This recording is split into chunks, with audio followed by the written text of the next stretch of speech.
Burning politics. నిత్యం ఖద్దర్ నేతల dialogue వాడుతూ రణరంగాన్ని తలపించే తెలుగు నేల రాజకీయం రసకందాయంగా మారింది. సై అంటే సై అనే రేంజ్ లో సాగుతున్న పొలిటికల్ దంగల్పై ఒలుక్కేద్దాం. వారంలో ఇప్పుడు ఒకే రోజు ఉండదు. ఆదివారం తర్వాత సోమవారం వస్తుంది.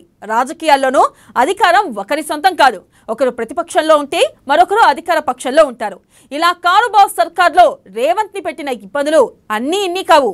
ఉలి దెబ్బతిని శిల్పమైనట్టుగా కేసీఆర్ వేసిన అడ్డుకట్టలను అణగదొక్కి మరీ తన విజయానికి మెట్లుగా మలుచుకున్నాడు. ఇప్పుడు ఏకంగా కారు అధినేతనే కంగారు పెట్టిస్తున్నారు. దెబ్బ మీద దెబ్బ కొడుతూ గులాబీ బాస్ ని కోలుకోలేని దెబ్బ కొడుతున్నారు.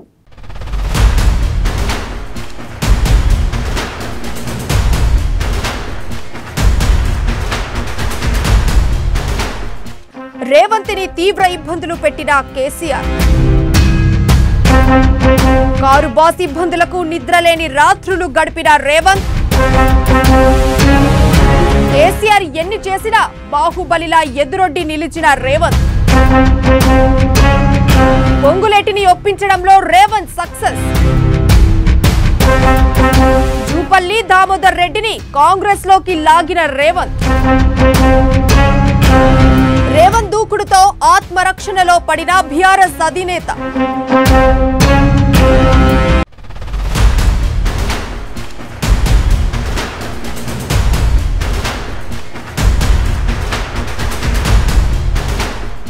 రాజకీయాలందు కేసీఆర్ రాజకీయం వేరంటారు.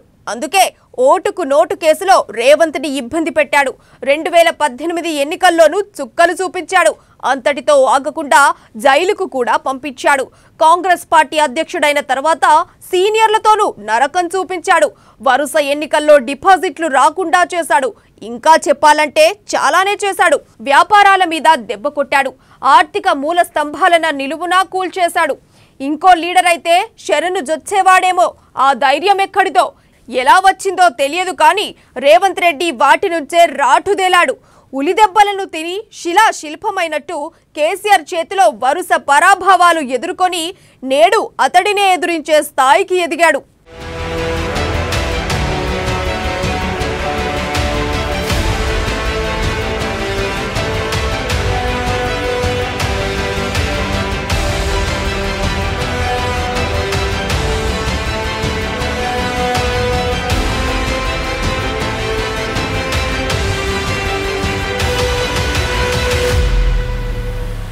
నిన్నటి వరకు ఒక లెక్క, ఇవాళ నుంచి ఇంకొక లెక్క, లెక్కకు లెక్క, దెబ్బకు దెబ్బ, ఒక్కడికి 100, ఒక్కడికి ఒక్కడికి ఒక్కడికి ఒక్కడికి ఒక్కడికి ఒక్కడికి ఒక్కడికి 100 పెడతా బిడ్డ. మీరు అనుకుంటారేమో మీ కేసీఆర్ ను బొంద పెడతా. ఇక్కడి నుంచే చెప్తున్నా. మీరు అనుకుంటుండొచ్చు రజాకర్లలాగా కాకి డ్రెస్సులు వేసుకున్న కొంతమంది కేసీఆర్ ను కాపాడతారేమో అని. నేను ఈ వేదిక మీద నుంచి చెప్తున్నా, నువ్వు ఫామ్ హౌస్ లో బండినా, ప్రగతి భవన్ లో బండినా, గోడలు బద్దలు కొట్టి నిన్ను చెర్లపల్లి జైల్లో, ఆ తర్వాత చెర్లపల్లి జైల్లో సేద తీరాల్సి వస్తుంది. కేసీఆర్ గుర్తు పెట్టుకో. నువ్వు నీ కుటుంబం చేస్తున్న అరాచకాలు, రాచరికపు పోకడులు, అవినీతి, అక్రమాలు, దోపిడీ, అక్రమ కేసులు, పార్టీ ఫిరాయింపులు, పక్కోల ఆస్తులు గుంజుకోవడం అన్ని లెక్క రాస్తున్నాం, డైరీలో నోట్ చేస్తున్నాం. అసలుకు మిత్తితో సహా బరాబర్ తిరిగి మిత్తితో చెల్లిస్తాం. ఉమ్మడి ఖమ్మం జిల్లాలో పొంగులేటి శ్రీనివాసరెడ్డి కాంగ్రెస్ లోకి వస్తారని ఎవరూ అనుకోలేదు. ఆయన వ్యాపార ప్రయోజనాల దృష్ట్యా, ఇక్కడున్న ప్రభుత్వం నుంచి కాచుకోవాల్సిన దృష్ట్యా బీజేపీలోకి వెళ్తారని అందరూ ఊహించారు. కానీ జరిగింది మాత్రం వేరు. ఎలా ఒప్పించారో, ఏ తీరున హామీలు ఇచ్చారో తెలియదు కానీ పొంగులేటిని కాంగ్రెస్ లోకి తీసుకురావడంతో రేవంత్ సక్సెస్ అయ్యారు. జూపల్లి కృష్ణారావు, దామోదర్ రెడ్డి వంటి వారిని కూడా కాంగ్రెస్ లోకి లాగారు. వీరిలో జూపల్లిది కేసీఆర్ సామాజిక వర్గమే. వీరి రాకతో ఒక్కసారిగా బీఆర్ఎస్ ఆత్మరక్షణలో పడింది. ఈ ఎఫెక్ట్ ఉండకుండా ఏకంగా కేసీఆర్ 650 వాహనాలతో మహారాష్ట్ర వెళ్లారంటేనే పరిస్థితి ఎలా ఉందో అర్థం చేసుకోవచ్చు. కేసీఆర్ కేటీఆర్ ఉద్యోగాలు ఊడగొడితేనే మన పిల్లలకు ఉద్యోగాలు వస్తాయి. ఇక ఆయన ఉద్యోగాలు అడిగేది లేదు. తండ్రి కొడుకుల ఉద్యోగం ఊడగొడదాం. కొత్త సంవత్సరంలో 2 లక్షల ఉద్యోగాలు భర్తీ చేసి పేదలను అందరిని కూడా ఆదుకుందాం. మరి ఇన్ని మంచి పనులు మనం కర్ణాటకలో ఆర్టీసీ బస్సుల్లో ఎక్కిన ఆడబిడ్డలందరూ కూడా ఉచితంగా మనం బస్సు ఎక్కి తిరగడానికి పాస్ ఇస్తున్నాం. ₹1 కూడా బస్సుకు చెల్లించాల్సిన పని లేదు. మనం ఉచితంగా కర్ణాటకలో ఇస్తున్నాం. ఇవాళ చంద్రశేఖరరావు అంటుండు తెలంగాణలో ఉన్న పథకాలు ఏమన్నా ఉన్నాయా, ఎవరైనా ఇక్కడ కాపీ కొట్టాల్సిందని. ఈ మధ్యలో ఆ సన్నాసి ఉచితంగా ఆడపిల్లలకు బస్సు ఎక్కిస్తావు, మమ్మల్ని కాపీ కొడతావా? నీ ఈపులు వాళ్ళకు కొడతారు. ఎందుకంటే 9 ఏళ్ళు నువ్వు నమ్మించి మోసం చేసినావు.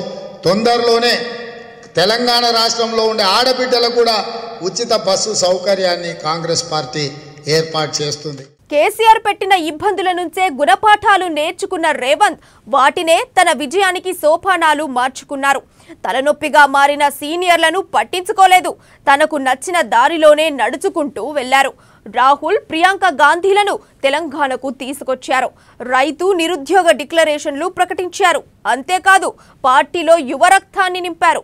వరుసగా పాదయాత్రలు చేశారు. పార్టీలో పరిస్థితిని ఎప్పటికప్పుడు కేసీ వేణుగోపాల్, కొప్పుల రాజకు నివేదిస్తూ వచ్చారు.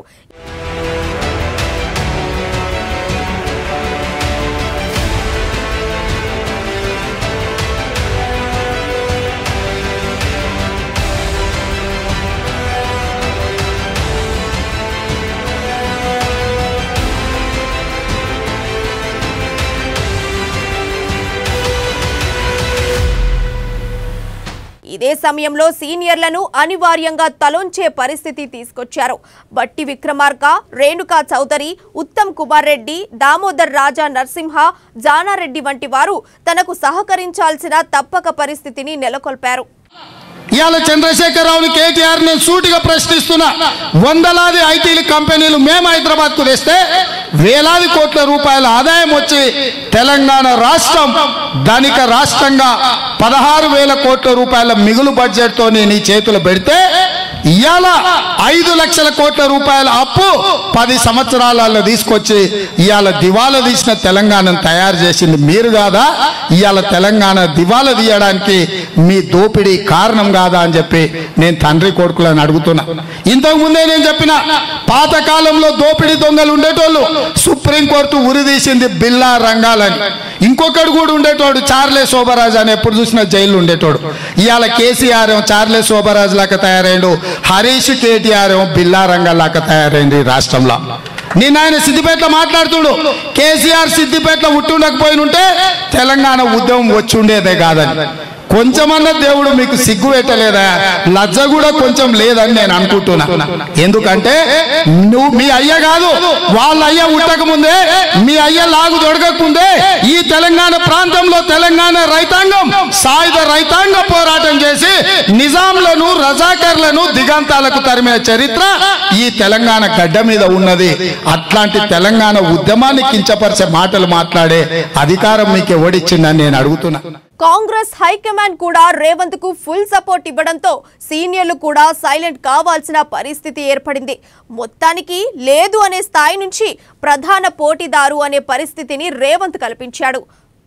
మరి ఈ ఊపును కాంగ్రెస్ చివరి వరకు కొనసాగించగలదా, లేక మళ్ళీ కేసీఆర్ ఉచ్చులో చిక్కుకుంటుందా అనేది వేచి చూడాల్సి ఉంది.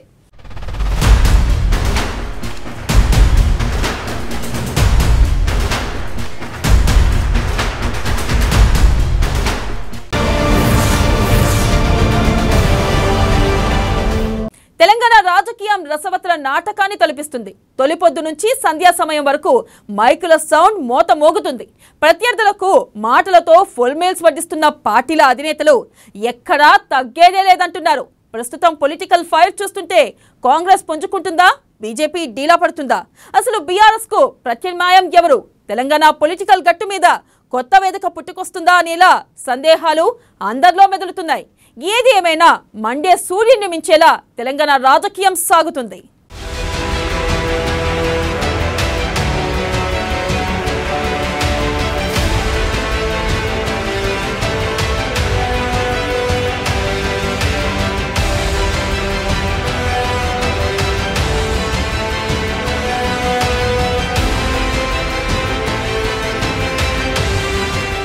తెలంగాణలో రూటు మారుతున్న రాజకీయం, మాటల తూటాలు పేల్చుతున్న నేతలు, ప్రధాన పార్టీలకు ప్రత్యామ్నాయ వేదిక రెడీ. కేసీఆర్ పై ప్రతిపక్షాల ఉమ్మడి పోరాటం, కాకరేపుతున్న ఈటల రాజేందర్ కామెంట్స్, కారు సర్కార్ హ్యాట్రిక్ పక్క అంటున్న హరీష్, సీక్రెట్ రివీల్ చేసిన ప్రొఫెసర్ కోదండరాం,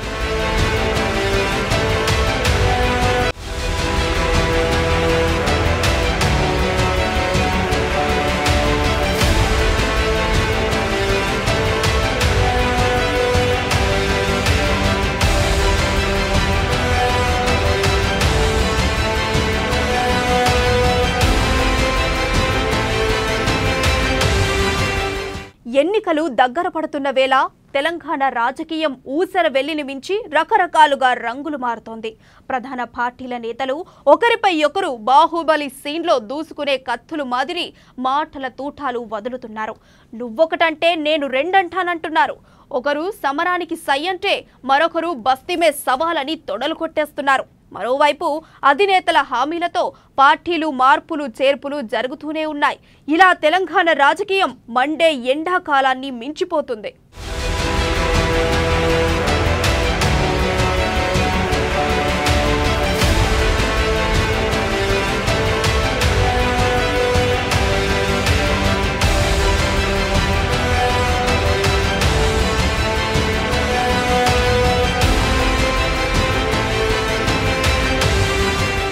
కారు సర్కార్ను గ్యారేజీకి పంపేందుకు ప్రధాన పార్టీల నాయకులు చేస్తున్న కామెంట్స్ కాకరేపుతున్నాయి.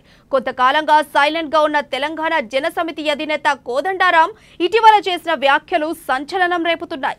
ప్రధాన పార్టీలకు ప్రత్యామ్నాయం కోసం ప్రయత్నాలు మొదలయ్యాయంటూ ఓ బాంబ్ వదిలారు. ఆ వేదిక కోసం పలు ఆప్షన్స్ కూడా ఇచ్చారు ప్రొఫెసర్. బీఆర్ఎస్ వ్యతిరేక శక్తులంతా ఒకే వేదికపైకి రావడం ఒక ఆప్షన్ అయితే 2-3 వేదికల ద్వారా సమన్వయం సాధించడం మరో ఆప్షన్ గా సూచించారు. మరోవైపు షర్మిల కూడా ఈ మధ్య కాలంలో కేసీఆర్ పై అలుపెరగని పోరాటం చేస్తున్నారు. ఛాన్స్ దొరికితే మైకు మండిపోయేలా మాటలు వదులుతున్నారు.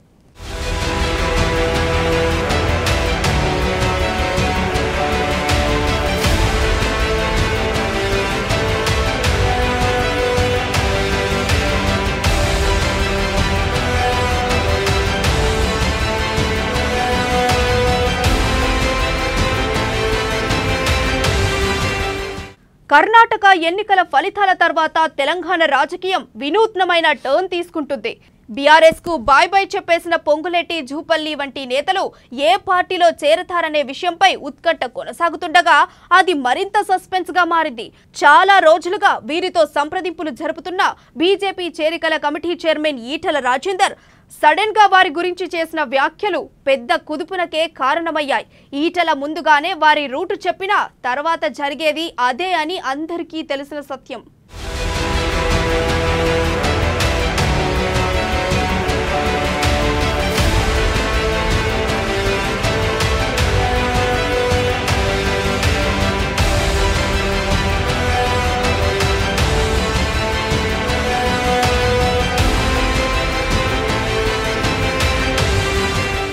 జూపల్లి, పొంగులేటి బీజేపీలో చేరేలా లేరని, తననే పార్టీలోంచి బయటకు రావాలంటూ రివర్స్ కౌన్సిలింగ్ ఇస్తున్నారని ఈటల చేసిన కామెంట్స్ తెలంగాణ రాజకీయాల్లో పెద్ద సంచలనమే అయ్యాయి.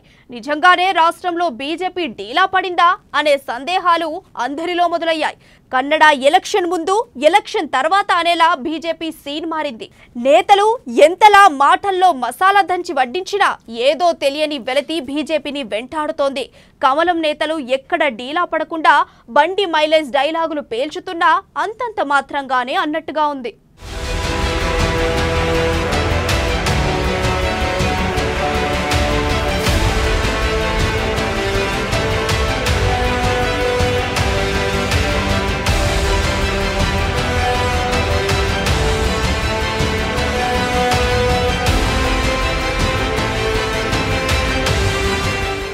అయితే ఎవరు కలిసొచ్చినా తెలంగాణలో బీఆర్ఎస్ కు కేసీఆర్ కు ఎదురు లేదంటున్నారు మంత్రి హరీష్ రావు. ప్రతి సభలో బీజేపీ గాలి తీస్తున్న ఈ ట్రబుల్ షూటర్ తెలంగాణలో బీజేపీ పరిస్థితి ఈటల రాజేందర్ మాటల్లోనే అర్థమవుతోందంటూ ఎద్దేవా చేస్తున్నారు. ఆ పార్టీని తెలంగాణ ప్రజలు నమ్మే పరిస్థితి లేదని ఓరుగల్లులోని కార్మిక సభలో చెప్పారు హరీష్ రావు. మా బీజేపీ పార్టీలు ఎవరు చేరేటట్లేడు, మా పని అయిపోయింది, మా బీజేపీలకు ఎవరు వచ్చేటట్లేరని ఆ చేరికల కమిటీ అయిన చేతులు ఎత్తేసిండు. అంటే వాళ్ళకి అర్థమైంది బీజేపీ పార్టీని ఎవరు నమ్మతలేడు తెలంగాణలో అని. నేను చెప్తలేను, బీజేపీ పార్టీకి చేరికల కమిటీ అధ్యక్షుడే చేతులు ఎత్తినట్టు చెప్పిండి నిన్న ఒక ఆయన. ఆయన చెప్పేదంతా వేదాంతం, చేసేదంతా రాద్ధాంతం, కడుపులంతా ఇసం.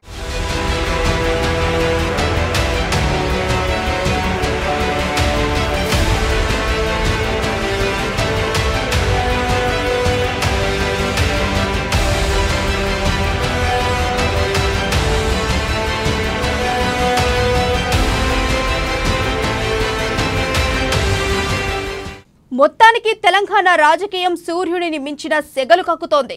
ఎవరు ఏ ఘటన ఉంటారో, ఎవరితో ఎవరు జత కలుస్తారో తెలియదు గాని ఎన్నికలకు 4 నెలల ముందు నుంచే పార్టీల మధ్య పాచికలాట మొదలైంది. ఏది ఏమైనా ఎవరి వ్యూహాలను వారు అమలు చేస్తూ ముందుకు సాగుతున్నారు.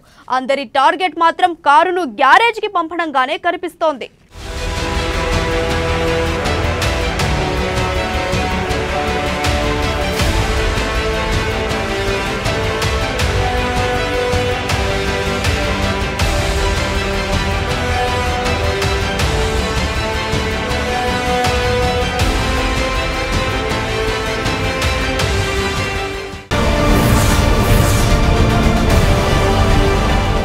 ఇది రోజు బర్నింగ్ పాలిటిక్స్. మరిన్ని రాజకీయ విషయాలు రేపటి బర్నింగ్ పాలిటిక్స్ లో చూద్దాం. అప్పటి వరకు చూస్తూనే ఉండండి అమ్మా న్యూస్.